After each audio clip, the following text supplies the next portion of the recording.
You're listening to the Digital Data Café Podcast, where we talk about everything data-driven in your world. Join us each week to hear from the world's top business and industry leaders on why using data in a digital world matters. Here's your host, Albert Thompson. Good afternoon. This is another episode of the Digital Data Café. I am your host, Albert Thompson, CEO of Driven IQ.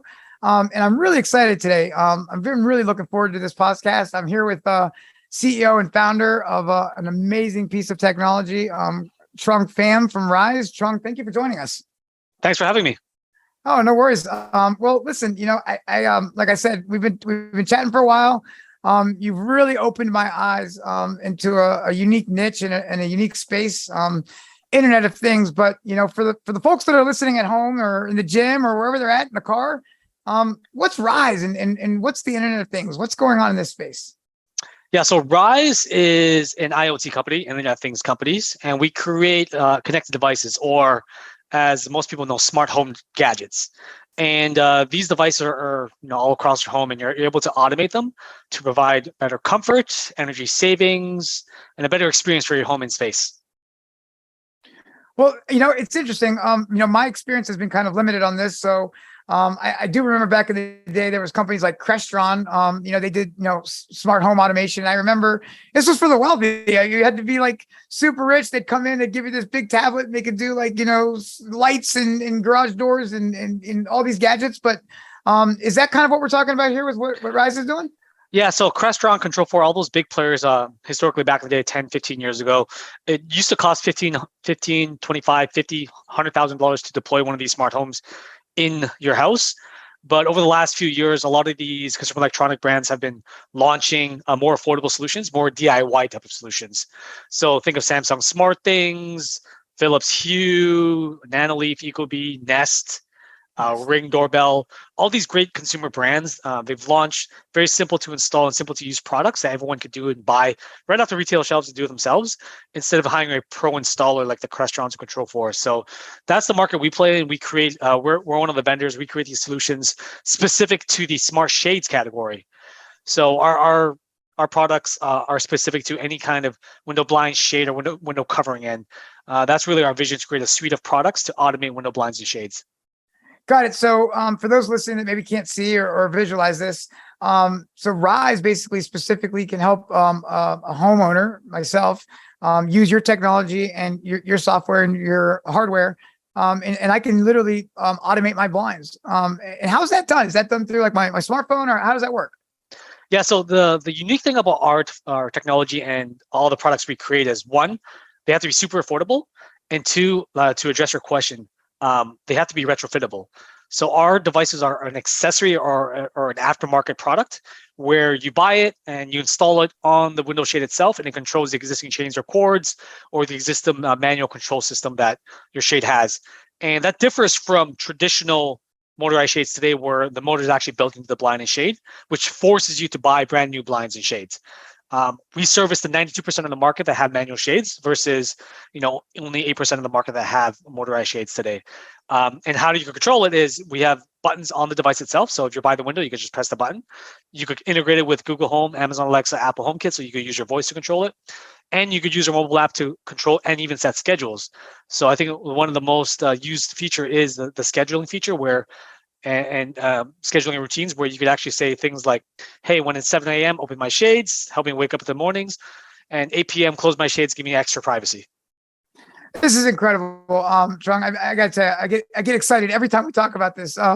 You see it in movies and luxury houses, and person's like, hey, motorized shades, and all of a sudden the shades go up, and here you guys are, really solving a major problem with a very large TAM. 92% of people who obviously they have shades and blinds, and they would love to automate them and have them go up and down. And here you are, solving that with a piece of technology that can be anybody DIY, right? I mean, it's amazing. Exactly. So very simple product, very simple concept. And, for us, simplicity is key. We want to create these simple products that anybody could use and buy and deploy in all their houses and spaces. So I think before I get too far ahead of myself, for those that are listening, you are really onto something very special here. And we'll get to a little bit later about where the business is at and where the growth is going. But tell us a little bit about Trung. I mean, what's your founder story? I mean, how did you get here? Yeah, so the idea was actually started in 2015, 2016. And it was a personal problem I faced. I moved into a new apartment, spending a lot of money, new furniture, new bed, new gadgets for the home and things like that. Always wanted motorized shades. Thought it was like a very sexy thing. So when I went to get quoted, they priced it around $1,500 per window. And I had 4 floor to ceiling windows. So that would have cost me about $6,000. I couldn't afford that. Doesn't make sense. $6,000 for 4 window shades. So I opted in for the regular roller shades that, control the beaded chains and whatnot. They were about $300 a pop, right? More affordable. So a couple of months later, when the summer came around, it got super hot. So I had a little more money saved up. I went back to the same designer and I'm like, hey, listen, I want to be able to automate my shades. I want to buy a motor that I could kind of jerry rig, put on the window frame, control the chains or cords, like a pulley system. And that's when they told me that type of product doesn't exist. And if I wanted motorized shades, I'd have to replace them with brand new motorized shades. And I'm like, I'm not going to do that. I just bought these shades from you a couple of months ago. It's a waste of money, but I have to replace them, right? Doesn't make sense. Right. And they said that I had no other solution. I actually didn't believe them at first. So I went home and Googled it. I'm like, retrofit motorized or shade controller or something like that. And sure enough, they were right. The product didn't exist. So that was kind of like the eureka moment. I'm like, how does this product not exist? It's such a simple concept. It's just a motor that controls the chains or cords like a pulley system. Right. So the more I looked into it, the more I looked at the market, the more I discovered how inefficient the market is for motorized shades and the market opportunity I saw. And that's kind of what led me to develop the idea for RYSE and build a team around that and create the suite of products that we have in the market today. Trung, that's an incredible story. It's that typical aha moment as founders that we have where we're like, okay, we see the gap in the market, it hits us, and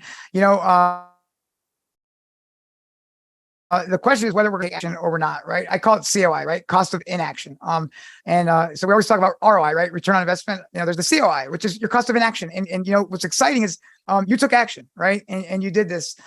So congratulations. Now, I guess the question is what's the market look like from competition? I mean, why would RYSE? I mean, I guess obviously once somebody sees this, I got to imagine there's going to be competition climbing up the wall for this. Is there competitors in the market today? Yeah, so because we invented this concept, we applied for all the patents. We have 8 patents filed, 5 have been fully issued. They've been filed in Canada, US, EU, and China, and a few more in Australia, actually. So we want to protect the regions that we're going to be selling into. And we knew that there's going to be knockoffs coming out. Like once we launch the product, there's going to be a bunch of knockoffs. So because of our patents, we're able to restrict the sales of these knockoffs on these high volume channels. Like for example, we have an Amazon Court Judgment Award, which allows us to remove any knockoffs that try to sell on Amazon immediately. And the power of patents is not, you're not going to prevent somebody from making the product, but you prevent somebody from selling the product. And that's what we do with our patents. So even though we know that there's going to be a bunch of knockoffs and copycats, they're not going to be able to sell it. And that's what gives us a competitive advantage. And that's a very strong competitive advantage. If you go on Amazon, you're not going to see any knockoffs there. No, that's incredible. And I think, that's a really good segue to talk about, where the vision of your business is going and where you were. Because I think, as we continue to talk about, some of the things that you're doing from an investment standpoint, that's important, right? That's your moat, right? That's your competitive advantage. That's the strength of why RYSE is going to be the market leader in automated shades in the IoT space. But let's talk about that. So what's going on with RYSE today, and where was the business before, and where are they headed now? Yeah. So previously we launched our Gen 1, generated over, I believe $4 million in sales from our Gen 1, learned a lot from Gen 1. It was more of a proof of concept, proof that there was market demand, and obviously there was. And we sold out exclusively online. We launched our Gen 2 in Q4 of last year, 2021, and great reviews. Extremely more powerful, more robust, and it came with a smart bridge that allows you to do these API integrations with these smart home platforms and voice speakers like the Alexas and Google Homes. And then we're also launching a new product for curtains and drapes called the Smart Curtain. And this enters production at the end of this year. So huge market in the hotel space, primarily window covering system in hotels. So that's another product that we're launching at the end of this year. But again, I like to repeat the idea that, our vision is to be that one brand associated with smart blinds and shades. So anytime someone thinks of, hey, how do I motorize my shades or blinds? I want them to think of RYSE. And regardless of the type of control system they have, we want to create a solution that will work with their type of window coverings. And that's really the ethos and the vision for our company and why we exist.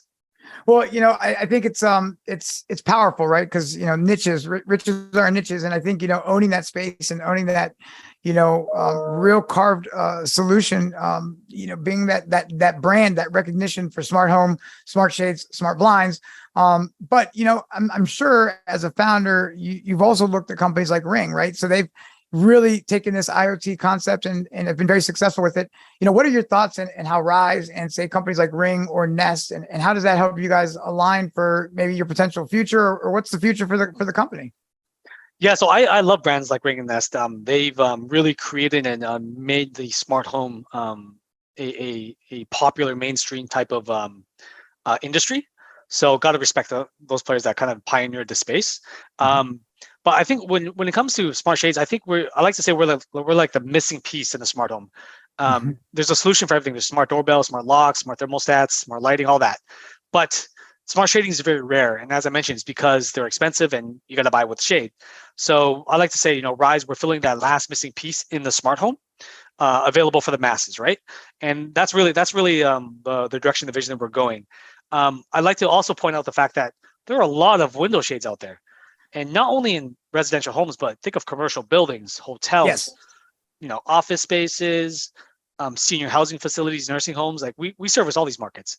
And that's the difference between us and a smart doorbell that could really only work with residential households or a thermostat that works with maybe one or two thermostats per household. There's a lot of windows out there, and that's the market we target. So I think for us, the difference between us and the typical solutions out there, there's just high volume. You know what I mean?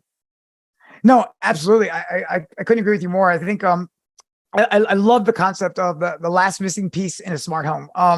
It makes perfect sense. And when you think about it, right, the distribution possibilities. I mean, like you said, from commercial to senior living facilities to hotels. I mean, it's really truly is endless, and the solution is fairly simple. So, just quick question. I mean, out of curiosity, just selfish. If I were to purchase the smart home shade technology and I was to get it shipped to my house, what's the average installation time? I mean, like, what's the process of getting this thing set up? I mean, if you're handy with a drill and nails, like 10 minutes per unit, it's very simple. It's just really 2 screws and that's it. So don't be alarmed. But it installs on your window frame. You loop the chain or cord through the device, just like the image you see behind me right there. And it just controls the chains or cords. It takes like literally 10 minutes to set up. And there's a few YouTube reviewers out there that have done independent reviews that could kind of contest to this. But yeah, it's very simple to install. Super easy. You could do yourself. And if you are not handy, you want to hire someone. There's always pros available out there that will allow you to hire to install per unit as well. Well, that's incredible. So let me ask you this. I think it's important for us to talk about where the business is in terms of where you're growing and your investments, right? Being able to bring in investors and to help build this into the next big I don't want to demean it by any means, but the next big ring, right? So walk us through that. What are the listeners who are out there, what should they know about RYSE and what the opportunity that exists for them to potentially participate? Yeah, so we're live and qualified with a Regulation A+ round. It's SEC qualified, and it allows anybody, both accredited and retail investors anywhere around the world, to invest directly in our startup. So, I always like to say, imagine if you were able to invest in Ring or Nest at the early stages. That's the same type of opportunity that we're presenting to our viewers out there and our users and whatnot. So a lot of traction today. We've already raised over $5 million in investor funding to date. This is our Series A, and our max goal is 25 million. Definitely visit our website, invest.helloryse.com, and you'll be able to see the offering and the full details and kind of reasons why you should invest. But great opportunity. Definitely check us out and learn more about the opportunity on there. Yeah, so there's a lot of folks out there that probably aren't familiar with a Reg A or the difference between a Series A. But essentially, right, it's a crowdfunding platform. So if I had an opportunity, I love how you just said that, right? If I had an opportunity to make an investment into Ring or into Nest very, very early on, this is almost the exact same opportunity, so to speak, for RYSE. Is that right? Yes, it's exactly this. It's at the early stages, kind of like when Ring just finished their show off Shark Tank. Back then they were called Doorbot. and they couldn't get a deal, and then they ended up raising a Series A round through VC, and then exited a couple of years later. We're at the very same stage. We have over $5 million in revenue directly online. We've received a $4 million Canadian clean tech grant to begin scaling this into commercial buildings for energy savings. We've been featured on the Canadian version of Shark Tank. We've had other features and recommendations from other prominent investors and angels in the market, strong patents. We have a lot of traction in our space. And I think it's a great opportunity for any interested investors, retail or credit, to visit us and learn more about what we can offer. So quick question for you. I'm ready to go. I want to invest. I want to get on this thing. I want to be a part of this, revolution that RYSE is doing. What's the minimum amount that I have to invest? So it's a $1,000 minimum, and it's priced at $1 a share, $1 US a share. Just visit invest.helloryse.com, click invest now, fill out the application. Our broker dealer will perform their KYC AML checks to make sure that you're a real person, and then the shares will be issued on the platform. So it is a similar to like a private placement for those that want to invest in private startups. But very simple process. Everything's really automated today. So just visit our website, fill in the application, and you're good to go. And welcome to the team. Yeah, no, that's incredible. I mean, just, it's amazing to me. I got to tell you, every time I, see these crowdfunding opportunities and I meet founders and CEOs like yourself, it's just amazing the opportunities that exist today that would have been very difficult 10, 15, 20 years to participate in. And to see innovative technology like this and somebody that's taken the passion and the time to secure it, right? You've secured your investment with the patents, the Amazon protection. It's incredible. There's a lot of amazing things going for it. So I do want to put some time to this because this could be on the internet. I might be 60 years old one day. Somebody's watching this. So it's what, September 9th. It's 2022. How long is this going to go for? So we were qualified July 27th, 2022. We're able to run the raise for a maximum of 12 months, but we'll likely close off once we hit our funding goal or when the team decides that we'll close the funding. But essentially, you will have a good few months to look at our deal to decide if it's a good fit with your portfolio and invest. Oh, that's great. Well, I think, this is as good as stopping point as any, but I do want to give you one more opportunity. So if I'm ready to invest, the URL is hello invest. Go ahead and give me the URL again. Yeah, it's invest.helloryse.com. Hello, RYSE.com. So just visit us there, and I'm sure you'll throw in the domain and the links and whatnot. But invest.helloryse.com. Yep, we're going to throw the URL in the links, but invest.helloryse.com and get a part of the next smart home automation. Trung, thank you. Really appreciate having you today, and congratulations. I'm looking forward to seeing your success. I appreciate you having me. Thank you. Take care.